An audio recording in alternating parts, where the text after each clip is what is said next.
Here we go. Hey guys, welcome back to my channel. Today I am in my car again because I cannot record videos around my kids. They do not know how to act. Puzzle time did not work. They're still running amok.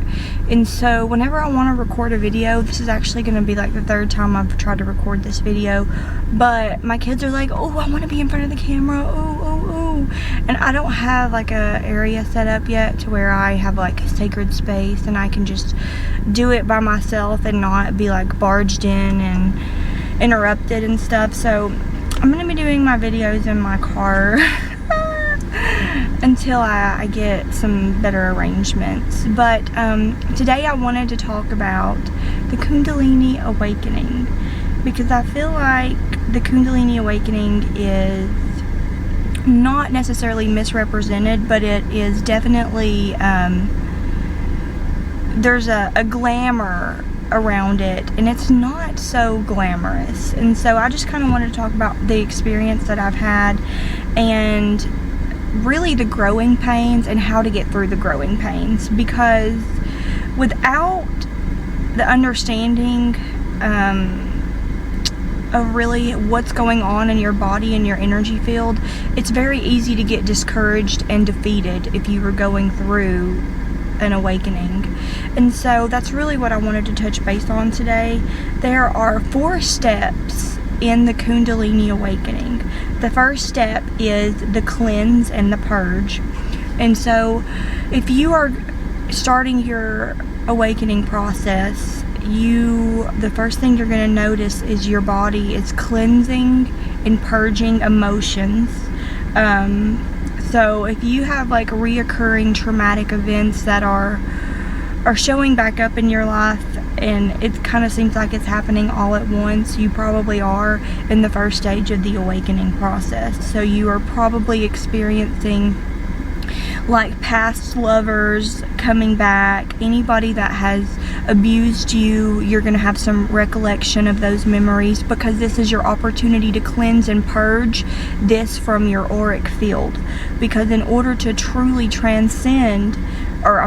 truly ascend, you do have to be cleansed from these negative energies. These negative energies do have to be removed from your energy field, from your auric field.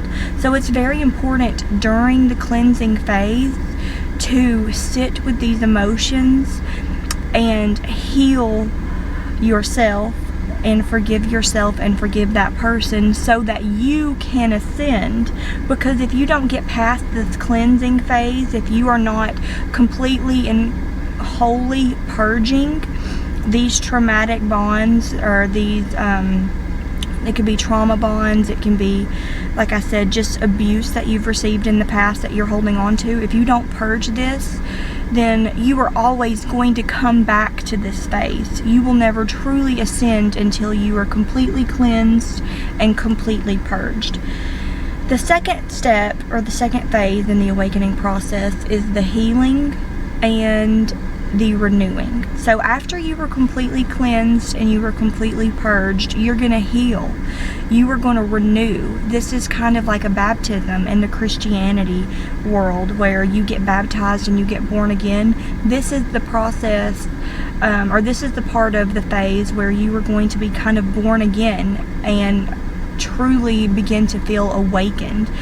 Now, there are some side effects that come in with this phase that I'll discuss in just a minute. But the third step, or the third phase, is the the activation of your chakras. Your chakras are going to start activating if they have not already. A lot of our chakras are already activated, but they're going to just start illuminating a little bit brighter. You'll be able to feel their energy a little more, and then you'll also be able to recognize your emotions and patterns and which chakras they kind of go with. You will be able to recognize that for yourself. And then the last phase for the Kundalini Awakening, which is, it's not necessarily the last phase, but this is all of the last phases kind of built into one, and this is whenever you start beginning to get access to the other realms. So once you cleanse and purge, and then you heal and renew, you will begin to get access to the astral realms. Once you get affiliated with the astral realm, you ascend to have access to the other higher dimensions. So as far as my awakening, I'm not fully awakened yet. I have not reached full ascension. I don't know if I will in this lifetime. I'm definitely striving for that, but I'm not fully awake yet. There's still a lot that I have left to heal. So I'm still in the healing phase right now. Now my chakras have been activated. It actually honestly happened very quickly. Like, I had 3 chakras activated in 1 week, and that kind of really snowballed my transformation with my ascension and my awakening. So just within the last like 3 or 4 months, my awakening has tripled. I mean, honestly, like, I've been getting so much information. My meditations have been so much stronger. I have felt just the life force energy flowing through me. I haven't needed caffeine really hardly at all. So the signs for the Kundalini Awakening is the tingling of the base of your spine, back pain. I've had a lot of back pain going through the awakening just in my spine, and I know that's a lot of your blockages that are just being broke free and removed from your body. Also, chronic fatigue. Whenever you're going through the healing process, if your physical body, like your sticks and bones, are not like really where they need to be health-wise as far as your nutrition goes and your hydration, you will have chronic fatigue. It will feel like you've got the flu, because your body is going through a healing transformation. And while that sounds very glamorous, it can be painful depending on the condition and shape you're in, just because your body is putting in so much work and energy to heal yourself that it's draining your body. And then also, vivid dreams is a very, very common sign that you are starting your awakening process. If you're having vivid dreams or lucid dreaming, because lucid dreaming really is going to the astral realms, or going to the other dimensions. You do that while you're lucid dreaming, and so this is kind of that part of your psyche has been awakened already, and you are getting access to these realms already. Also, distorted vision or shadow movements in your peripheral vision is also a sign. Like, if you're starting to see a lot of shadows in your peripheral visions, or just starting to recognize a lot more in the shadows than you originally thought, this is also a sign of an awakening. And also, you will start to feel your chakras. Like, you know how you get that gut feeling, or you get the lump in your throat, or you can physically feel like when your heart's being broken. You'll start to feel those sensations more often, just because that's actually your chakras communicating with you, but you just didn't know that before. Now you'll know to recognize these feelings as your chakras giving you a sign or a signal. Now, what they don't really tell you about the Kundalini Awakening and how to really have it transform you in a positive way, but also not have a horrible experience with your awakening, you will really need to stay hydrated and stay on a plant-based diet, because you want to keep your energy as high vibrational as possible. You want to be able to match the frequency of what's being given to you. If your diet is being bogged down by like junk food, meat, lots of fats, then your vibration is not going to be very high. Therefore, the downloads that you're trying to receive for your awakening is not going to be able to really connect with you. And also, you're going to need to create sacred space for yourself. Because this awakening, it takes up a lot of energetic space. And so whenever you are rubbing elbows with everyone, it's really hard to completely embody this awakening. And a lot of people want to awaken as soon as possible or as fast as they can, which I don't recommend rushing through the awakening, only because it can be a painful process. But in order to really connect with divine source, you do need to have your own space for meditation and just for your energy to kind of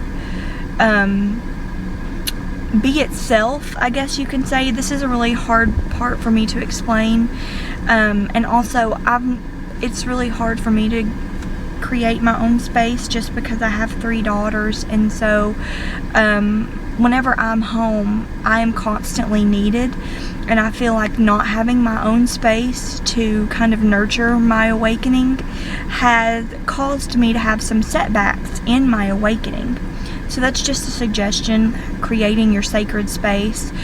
Also, just for you to kind of release whatever energy you're holding on to, it's easier to do that in a sacred space. Meditation is the key to your Kundalini awakening. It is absolutely the only tool that you need to awaken is meditation.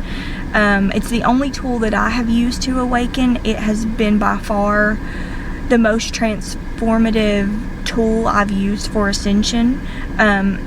Anytime you can meditate, I have grown my meditation practice to 20 minutes a day.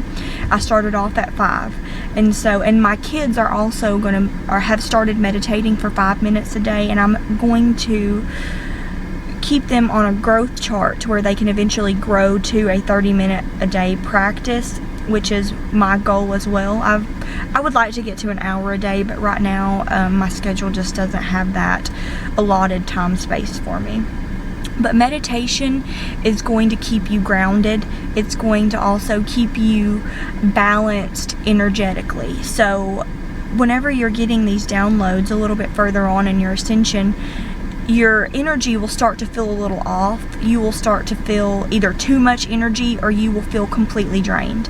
And so meditation is going to keep you at a comfortable balance daily. Meditate daily, and if you want to maintain this balance. And then also vitamins, because if you're going to be changing your diet to an all plant-based diet, make sure that you're taking your vitamins so that your physical body can stay healthy, so that it can absorb and obtain the energy and the downloads that you're going to be receiving through this awakening. So I take vitamin A, vitamin C, vitamin B, and vitamin D. Those are the 4 vitamins that I'm taking to help me maintain my nutrients within my body.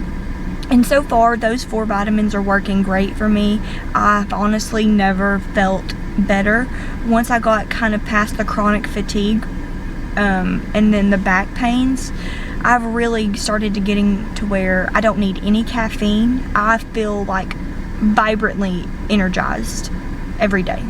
And that's really my favorite part about the awakening, aside from just the understanding of the world and the universe. You know, I've definitely gotten to where everything is so much more clear for me. But aside from the clearness, I feel phenomenal. Like, I have not felt better. I feel like I have a childlike joy for life, and that's a lot of fun. Also, just the last thing that I want to remind you guys is, when you're going through the awakening, it's very important to stay connected with Gaia, our Mother Earth, because essentially we come from the earth. We are a seed. We are a fruit of the earth. She is our home, our home, and our like our energy source. You know, like, it's so important to be connected to Mother Earth, because that vibration is what will truly connect you to your ascension. I hope that makes sense. It's really difficult for me to explain how I feel about connecting to Mother Earth, other than it's just truly so important, because that connection is just really what makes you thrive. If you are connected to the earth, you are in thrive mode. And so ways to connect is just like meditating out in the open, going swimming in natural water, going for hikes, walking barefooted, bonfires. It's fixing to be fall. Bonfires are a great way to connect to earth, and then also the fire element. So these are really all just kind of tips and a little bit of advice for the Kundalini Awakening. Everyone's awakening is a little different. This is kind of just my experience and my perception on how the awakening has went for me. If you have any questions, feel free to comment below, and thanks so much for watching.